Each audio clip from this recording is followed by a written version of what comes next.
Hello everybody, my name is Julia. Today I'm going to show you a 10-minute HIIT workout that you can do in the gym. The equipment that you need is going to be a mat, 2 kettlebells or dumbbells, stump balls, battle ropes and TRX. Let's do it! So the first exercise is called burpee.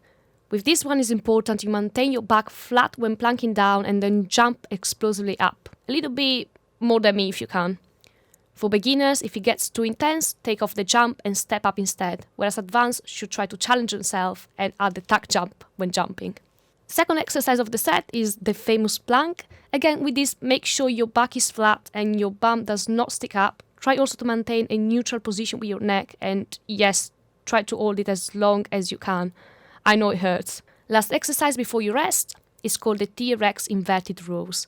With this, the more you step further, the harder it gets. So if you find the first few reps too difficult, just step back a bit.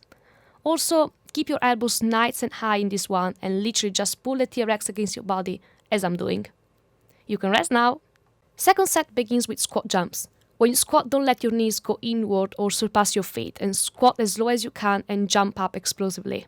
For the Russian twist, beginners don't need to grab a kettlebell. The top thing of this exercise, which focuses on the lateral core, is to keep your abdomen nice and firm, moving only the arms side to side and looking in the direction of the weight to make it easier. Try to keep the upper body stable at roughly 45 degrees with the floor. Push-ups, yes, that's one of my favorite exercises. It works the whole body and strengthens every single part of it.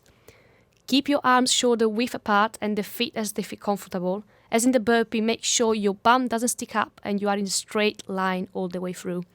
When coming down, make sure your back doesn't arch. Focus more on bending the elbows rather than the whole body. If you find it too difficult, don't worry, just go on your knees. The third set sees ball slams first.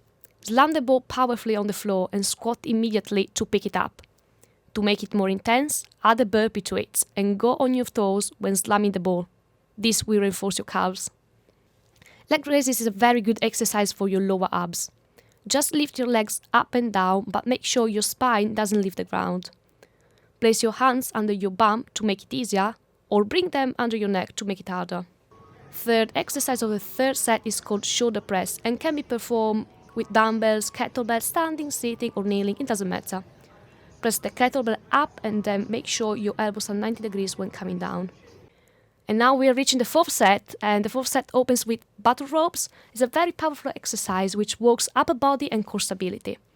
With this, just move your arms up and down, alternating them as fast as you can. It's gonna make you sweat, I promise. Second exercise, also the hardest among the core exercises in my opinion, is called hollow hold, and it works every single core muscle. With this, it's very important you keep your back flat on the floor without arching it. Lift your legs up to the ceiling to make it less intense, lower them down to make it harder. TRX chest presses works more or less like a push-up, but on the TRX.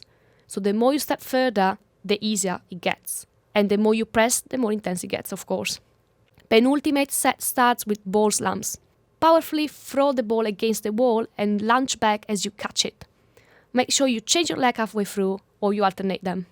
Crunches are for the upper abs, and with this you have to place your hand behind your neck to support it and lift your body from the floor until you feel tension on your upper abs. Pause there for like 2 or 3 seconds before coming down. Kettlebell swing is a good fat torching exercise. Start with kettlebell on the floor slightly in front of you and between your feet, which should be shoulder width apart. Bending slightly at the knees but hinging mainly at the hips, grasp the kettlebell and pull it back between your legs to create momentum. And yes, we have burpees again to finish off. It is the best HIIT exercise in my opinion, and if you want to know more about its benefits, make sure you read my article inside the magazine. Mountain climbers falls into the HIIT category but is targeted to the core. To perform a good mountain climber, make sure you keep your core braced and your shoulders, hips and feet in a straight line throughout. Bring one knee towards your chest, then return it to the starting position. Last exercise is lunges on the TRX. So with this one, just grab the TRX and perform a reverse lunge. Add a jump to challenge yourself. And yeah, that's it. Hope you enjoy it.